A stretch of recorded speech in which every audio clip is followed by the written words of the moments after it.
Godzilla Minus One is getting a lot of love from critics and audience members, and we'll see how it does at the box office. It's not projected to do like massive, incredible things, but when you have a movie made for a realistic budget, for a small budget, sometimes you can make money without spending $200 million on something. And something Hollywood probably needs to do more of. Right now, Godzilla Minus One, a lot of people giving it good feedback.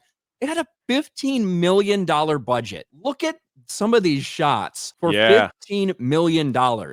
And I haven't seen the movie yet. I'm going to try to see it this weekend. Jay, you've seen it already. Does it look significantly worse or anything like that from, a big time, Marvel or Disney production? It looks amazing.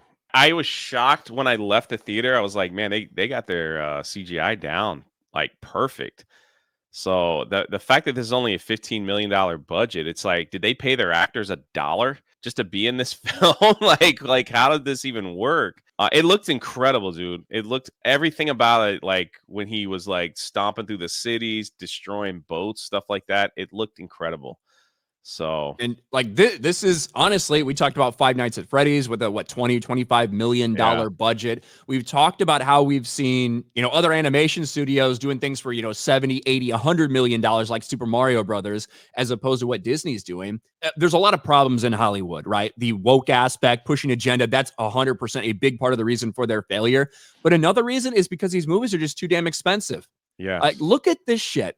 Only one 2023 movie with a budget of over $200 million has made a profit so far this year. Only one. And that's Guardians of the Galaxy Volume 3. And that's barely. That thing barely cracked even. But everything else, whether you're looking at Mission Impossible Dead Reckoning Part 1, whether you're looking at The Marvels, Ant-Man and the Wasp Quantumania, The Little Mermaid, even Elemental, as much as people like to praise its comeback, it didn't make any money at the box office. This is fucking wild. And Wish and Napoleon are now there too. Napoleon's not going to make a profit, regardless of whatever people are saying about it. And that's a little different because that's an Apple TV product that they decided to release specifically in theaters to, help recoup some money. But this is not sustainable. Only one big blockbuster budget movie made fucking money this year. That's wild to even think that. I'm curious to see like what they spent it all on. I mean, when they released the budget for She-Hulk, that was like $200 million as well for that series. But She-Hulk is $225 million. Secret Invasion was $212 million. What? She-Hulk is getting impressive. as much money as Game of Thrones final season episodes.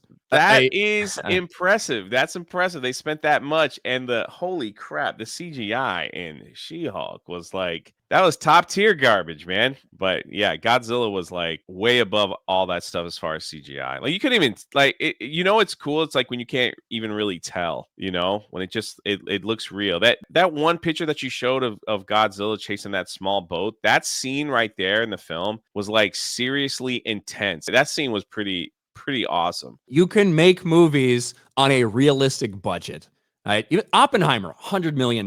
Yeah. Right? Barbie, what, $150 million, which that's still expensive, obviously, but it's not 250 million, $300 million like Indiana Jones and the Dial of Destiny. So as Hollywood has completely lost their way at the box office, I do think this is one of the adjustments that's going to come out. They have to get these budgets under control. There's no way that they can continue on like this when people just simply aren't interested in going.